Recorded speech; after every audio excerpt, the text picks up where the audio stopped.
Looked like Bridget needed stitches. She got 3 right after the game.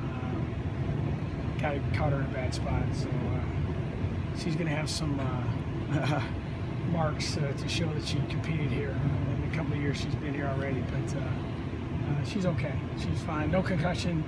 Just got a bad hit in a bad spot.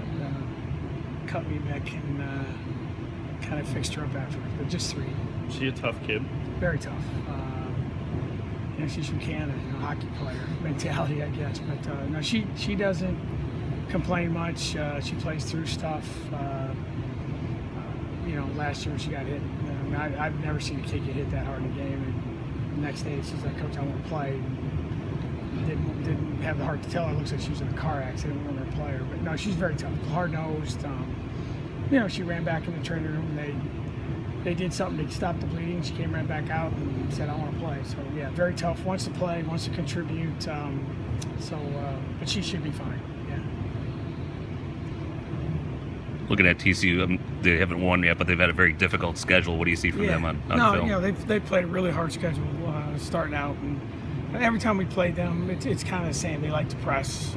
They really get after you defensively, and they'll spread the court, shoot the 3 really well. They have a lot of new faces, like a lot of teams in this league, and they're going to rotate some post players. But AJ Alex and Amber Ramirez can shoot the ball deep, and Jada Butts has always played well against us. Her numbers, from the 3-point line have never been great, but seems to do well against us. So we're going to have to be much better on the ball, and our press offense is going to have to be much better because historically, especially down there, they've really liked to press us. And the last 2 years, we've seen a lot of pressure defense from them. So I anticipate we'll see a lot of that. And, we'll work on that to start. We had yesterday off, so we're coming back to practice today. So we need 2 good days. The game's early on Sunday, so no shoot around. So and then travel and all that good stuff. So we're gonna go down tomorrow. We'll take our team to the men's game and let them root for the guys, and hopefully get some good vibes about our game on Sunday. Is that something you've noticed you guys have had trouble dealing with at times? Is it a good press? Yeah, I think so, because sometimes we're not as aggressive. We don't talk in terms of press break. We try and talk in terms of press offense, and if they attack you, attack them back. Try and beat the press, try to score. And sometimes we get caught just trying to not lose the ball, and we're a little timid, and that's natural. You see a double team, instinctively kind of put the ball above your head or do something. And so we talk a lot about that. We try and create different situations where there's different people inbound the ball, different people catching the first pass. And we don't have a team full of people that are great ball handlers. If you get the ball to Jada's hands or somebody else, sometimes they're not as comfortable. So yeah, you got to work hard. And it's not something you see a lot in college. I mean, you see a lot more half-court stuff, or you see it at the end of the games, but it's not nearly what you work on it a lot, but sometimes you don't see it enough where you feel comfortable.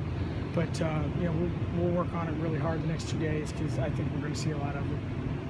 What do you need to do against that press to kind of solve that? Well, I think number one, you got to space the floor a little bit better. You got to keep the ball in the corners. You got to change your entry point.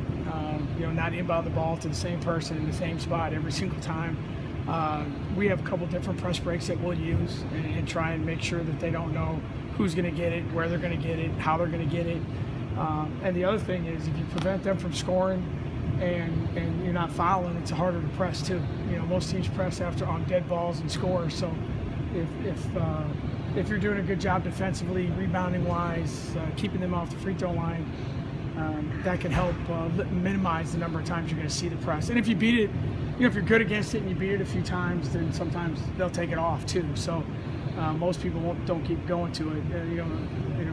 It's not like West Virginia men that are committed to it for 40 minutes. Most teams don't do that, so hopefully we can do that. Is it part of it just not let them get it set up?